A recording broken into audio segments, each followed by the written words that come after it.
Welcome to Garden Wise Adventures. My name is Malie, and today we're going to talk about how I can my pickles. Now, I do need to do a disclaimer. The pickle recipe that I am doing is not out of the Ball Blue Book. It is out of this Mormon cooking book. And yes, I am Mormon, and I am from pioneer stock, all the way back to where Utah and Arizona was colonized. And actually, some of my ancestors came across the plains, settled in Utah, and then were sent to settle Utah, and were some of the first settlers in Utah. And I count my great-grandmother as one of the first people who influenced me in deciding to want to can. Now, my mother also canned a lot and preserved food, but it was when I would go visit my great-grandmother that this passion kind of developed. She died in 1987, and she was just a couple of months shy of 100 years old. And the last time I saw her was probably a year before she died. And she was an amazing woman. So it's because of her I decided when I had my own property, I would love to start canning my own produce. So the recipe that I'm using is out of this book. And so the disclaimer comes in that it may or may not follow standard canning practices, the safe canning practices. I try to be as safe as I can. I try to follow as much of the procedures as I can, but this is where I got the recipes, so you may want to look into the Ball Blue Book or to an accredited source for better ways to do things. Now, I have enough cucumbers that I've harvested in the last, I think it's been 3 or 4 days, to make 10 quarts of pickles. Now, I usually try to hit, anywhere between the 24 and 36 quart amounts. That's how much my family likes to eat. We absolutely love pickles. My kids have moved out of the house, but every time I go visit them, my key to entry is a jar of pickles. So we're going to do 10 today, and I wanted to show you kind of how I set it up to make sure things go a little quicker and a little easier. Now, I took a jar and I measured out exactly how many pickles would fit into each jar. I used the wide mouth quart jars because they're easier to fit large pickles in. And these are Marketmore cucumbers. Just a second. Calcifer, I'm trying to do a video. Yes, I love you, but you can be a little quiet, okay? He's not going to be quiet. Okay, he's not going to be quiet, so you'll hear meowing throughout because I'm ignoring him. And it'll be very plaintive meowing. So, yes, I do love him. Anyway, these are Marketmore cucumbers. They are excellent eaten fresh, and they're excellent as pickles. Now, my family is definitely pickle snobs. We like crunchy pickles. We like them to have a good taste, and we like to have them be dill pickles. So this is a dill pickle recipe. So this is about the largest I like to can them with.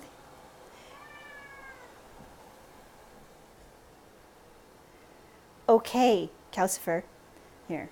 I'm going to have to stop the video for a second so that we can do some petting. That way maybe he'll be a little quiet. Okay, hopefully 5 minutes of petting was enough to satisfy Calcifer. He's so sweet. So the recipe calls for 1.5 quarts of vinegar. I use this white distilled vinegar. Also calls for 1.5 quarts of water. I just use tap water.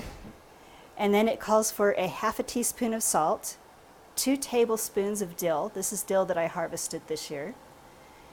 And a clove of garlic, but we really like garlic, so I do 2 cloves of garlic. It also calls for a 1/2 cup of salt, and I use kosher salt, which is what you're supposed to use with canning. You can't use regular table salt because it has iodine in it and it'll change the color of your canning mixture. Now, when I first started canning pickles years and years ago, before I learned about safe practices, I would put the hot liquid in the jar, flip the jar over, and just let it set up on the table, and we did not process it at all because I did not want the pickles to go soft. Now that I know better and know that we need to process them, I only do a little bit better. I process them for 5 minutes and then let them seal. In 30 years of canning pickles, I've never had any go bad, but that is not safe canning practices. They should be processed for about 10 minutes, but you do end up with quite a bit softer pickles when you do that. Now, I've tried adding grape leaves. I've tried all sorts of different things, but it seems like the thing that helps the most is, number 1, the lower processing time, and number 2, you need to cut off the blossom end. This is the end that was attached to the plant, and this is the blossom end. So if you cut off the blossom end, for some reason, that helps it stay crunchier. Now to get my 10 quarts so that I could use these last 2 whole pickles so I wouldn't waste space, I did cut 1 in half. And there are times where I will cut, you know, if I've let my cucumbers go a little long and they don't fit more than 2 in a jar, I will cut them all in half, and they are just fine that way. So let's get the pickling solution put together and show you how I do this.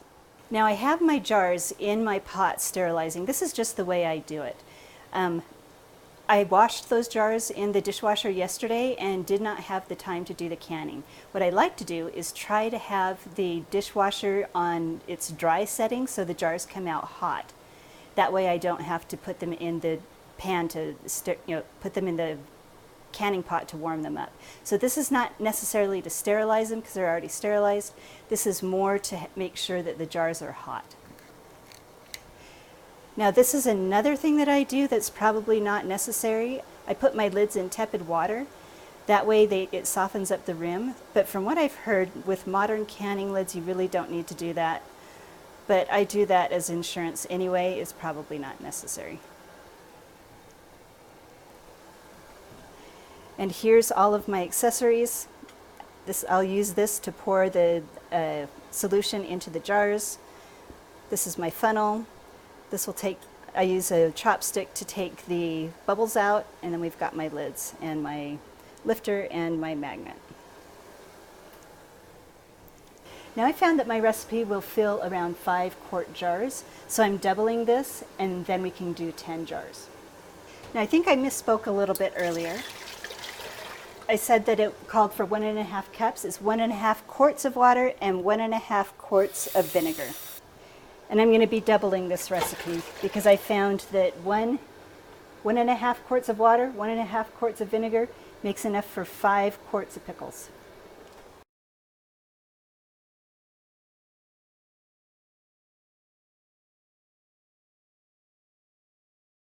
Now while the solution comes to boil, I'm going to be filling the pickle jars.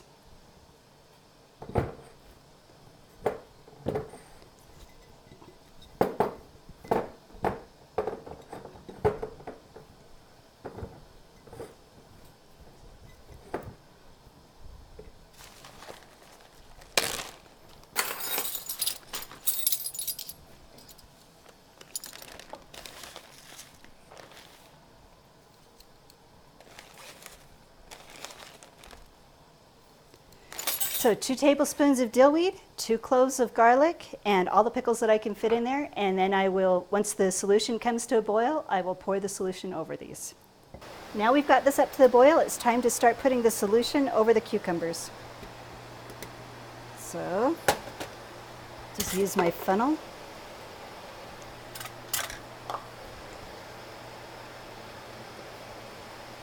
And I like to leave a 1/4 inch headspace.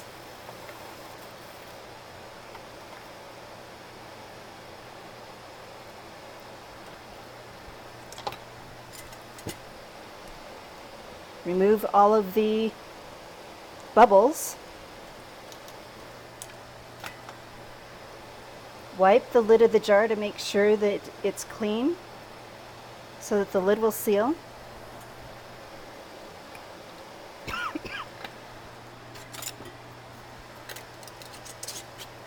Add the lid and make sure it's not tight.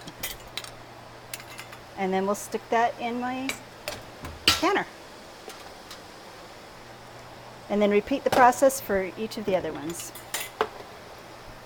Now we're going to process these for 5 minutes.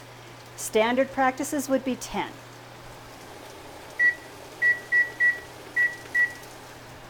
Now here's a jar of pickles that I've been working on from last year.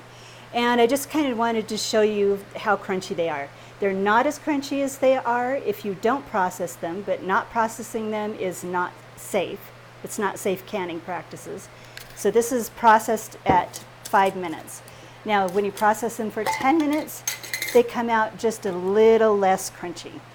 So you can see kind of, they wiggle. They're not going to be your Vlasic crunchy, but they do still have a crunch to them. And they're absolutely delicious. There, hopefully you can hear the crunch. Now, one other thing I forgot to mention is the reason you want the jars hot to begin with is so when you pour the hot canning solution into the jar, you don't crack your jars, or when you put your jars into the boiling water, they don't crack. When canning jars go through an abrupt temperature change, you will get broken jars. So that's why I like to have them hot before any temperature change occurs. There we have 10 more jars of pickles. It makes me really happy. Now, as I've said, you need to go research for yourself what is the best way to do canning. I'm not here to teach you how to do it. I'm just here to show you what I do. And I absolutely love canning. Now, I'd love to hear what you're canning and what your practices are, how you do it, and how much you've done this year. I think maybe my next video is going to go show you how much I've done this year so far. This is the second week in August. Maybe it started, yeah, it's the end of the second week in August. And I've done quite a bit so far considering the low production on my garden. Now, if my videos have been helpful to you, if you've enjoyed them, please like, subscribe, share them with your friends, and go have a wonderful garden.